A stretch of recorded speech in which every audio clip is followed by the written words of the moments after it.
తొలి పలుకులతోనే కరిగిన మనసు చిరు చినుకులలాగే జారే కుసకుసలను వింటూ అలలుగా వయసు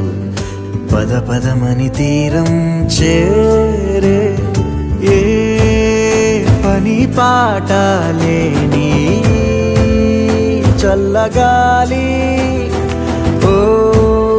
సగం చోటే కోరి మీ కదే విందా ఊరు పేరు లేని ఊహాలో కానా తారా తీరం దాటి సాగిందా ప్రేమ తరగతి గది దాటి తరలిన కథకి తెలియని తెగువేదో చే అడుగులు పడ